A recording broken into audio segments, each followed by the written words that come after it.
Hey, welcome to Think Thursday from the Alcohol Minimalist Podcast. Think Thursday is all about your beautiful, brilliant human brain. We're talking neuroscience, we're talking behavior change, we are talking about your mindset. Are you ready to get started? Let's go. Well, hello and welcome to Think Thursday from the Alcohol Minimalist. I'm your host, Molly Watts, and Think Thursdays are all about brain health, neuroscience, and mindset. Because, as I've said, when we understand how our brains work, we can work with them, not against them, to create real and lasting, sustainable change. And today I want to talk to you about something that is absolutely fundamental to our brain's health and our overall well-being, and that is human connection. And I'm not just really any connection, but deep, meaningful relationships. And I'm calling it the connection economy because unlike our attention economy that we talked about last week on Think Thursday, that's where I was talking about how companies and social media things are literally designed to steal our focus and our energy. The connection economy is actually something where we all profit neurologically, emotionally, and physically from investing in quality relationships. Now, of course, we all know intuitively, I think, that relationships matter. But what you might not know is just how profoundly our social connections physically reshape our brains and impact our health, including even ultimately our relationship with alcohol, right? And other behaviors that we're trying to change. So, if you've ever wondered why some people seem to navigate behavior change more easily than others, or why isolation makes it harder to stick to your goals, or even why a good conversation can feel as satisfying as a glass of wine, maybe, then this episode is for you. So, let's get into it. First, I'm going to start with some absolutely fascinating and beautiful science. I love this study, and I hope many of you have heard of it, but it's called the Harvard Study of Adult Development. And it is the longest running study on human happiness ever. And it's been being conducted for over 80 years. Yes, 80 years. And researchers have tracked the lives of hundreds of participants gathering data on their health, career, and relationships. And what have they learned from the study?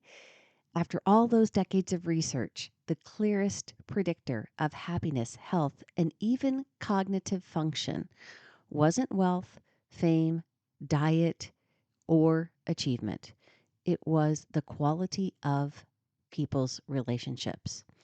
Dr. Robert Waldinger, who is the current director of the study, there have actually been 4 directors, summed it up and says, good relationships keep us happier and healthier, period. Participants who reported the strongest relationships at age 50 were not only happier, but they had healthier brains and bodies at age 80. Their memories stayed sharper longer. And here's something directly relevant to us as alcohol minimalists. Those with stronger connections reported less dependence on substance like alcohol for comfort or stress relief. But why? What's happening in our brains when we connect with others? When we experience meaningful social connection, our brains release a cocktail of neurotransmitters. Sorry for that pun. Oxytocin, dopamine, and serotonin. You might recognize some of these same chemicals that alcohol temporarily stimulates, right? Like dopamine. But unlike alcohol, which provides a short term chemical boost followed by depletion, healthy relationships provide sustainable sources of these neurochemicals without the negative side effects. Oxytocin is often called the love hormone or the bonding hormone. It's released when we hug, when we make eye contact, when we feel truly seen and heard by another person. And it doesn't just make us feel good in the moment.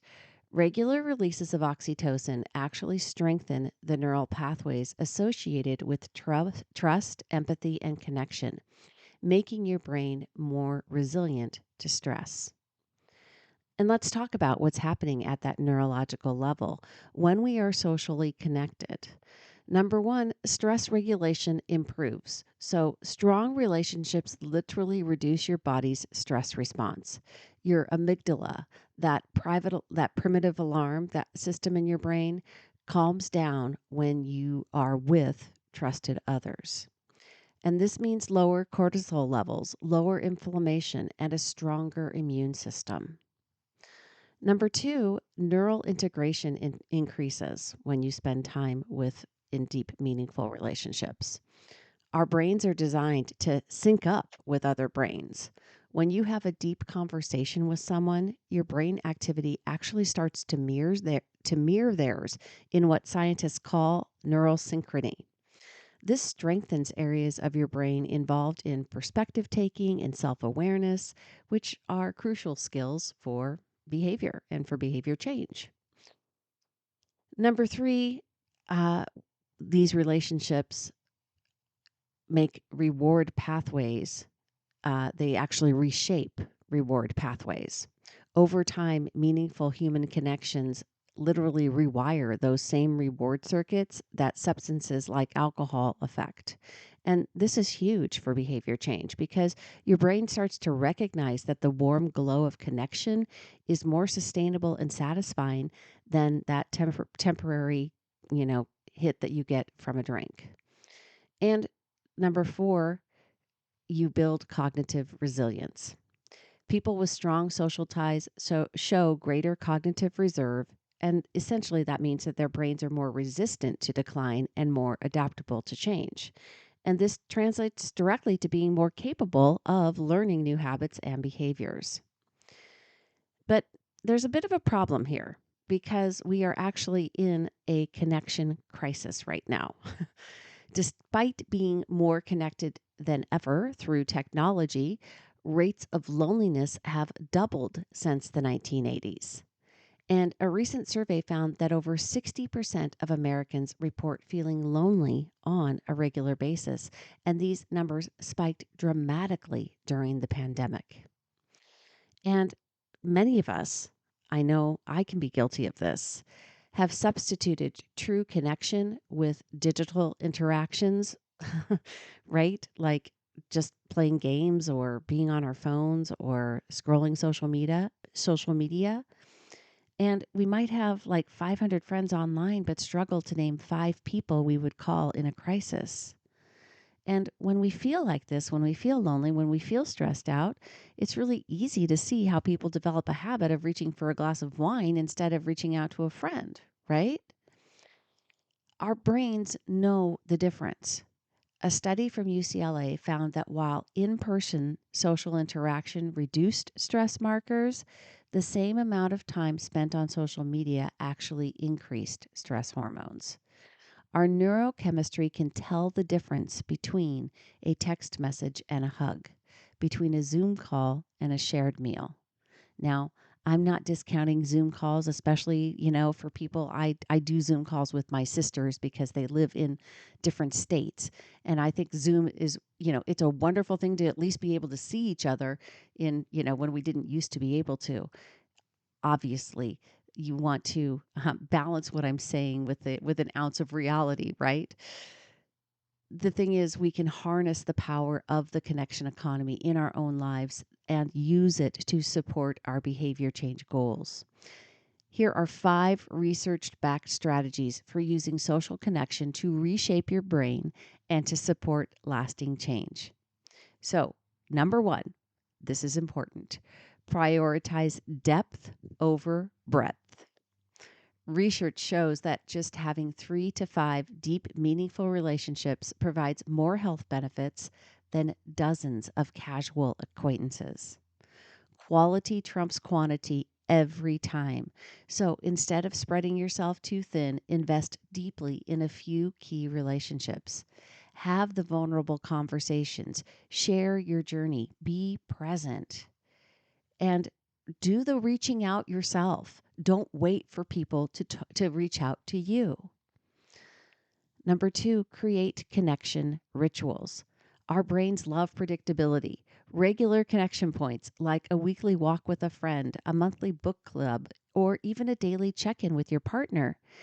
These create anticipation in your brain's reward system. These reliable sources of connection can replace the ritual aspects that you might have around drinking or other habits that you're trying to change. Number three, practice active listening. When someone is truly listening to us, not just waiting to respond, our brains release oxytocin and dopamine. We feel valued, understood, and connected. And the amazing thing about that is the listener's brains get the same neurochemical benefits. So, by truly listening to others, you're actually rewiring your own brain for greater connection and resilience. And hey, I know active listening can feel hard in this day and age. We just, when you talk about things trying to grab your attention, being an active listener is a skill that you can practice, that you can build. I'm working on it all the time myself, and I really want to encourage you to do the same. Number four, leverage body-based connection, physical touch, appropriate consensual touch like hugs, handshakes, or a pat on the back, trigger immediate oxytocin release. Even synchronized movement like walking together or dancing creates neural synchrony. If you're feeling disconnected, prioritize in person interaction over digital whenever possible. And number five, join a community with shared goals. There's powerful brain science behind group support. When we connect with others working towards similar goals, our brains activate what neuroscientists call mirror neurons. Essentially, we can borrow motivation and resilience from each other. And that's why communities like our Alcohol Minimalist, even online Facebook group, or our Making Peace with Alcohol community and our group coaching program can be so powerful for creating lasting change. I want you to think about your own connection economy right now. Are you investing in relationships that give your brain what it needs?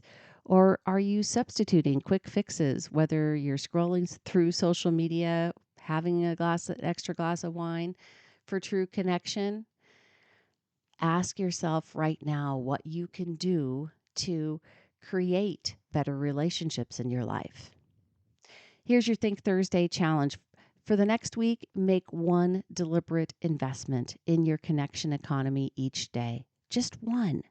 It could be as simple as a 5-minute phone call with an old friend, a deeper conversation with your partner, or reaching out to someone in your community. Note how it affects your moods, your cravings, and your overall sense of well-being. Remember, your brain is literally shaped by who you spend time with and how you connect with them. When you invest in meaningful relationships, you're not just improving your happiness, you're rewiring your brain for greater resilience, better self-regulation, and lasting change. All right, that's all I have for you today. Take care of your brain, choose peace, and I will see you on Monday.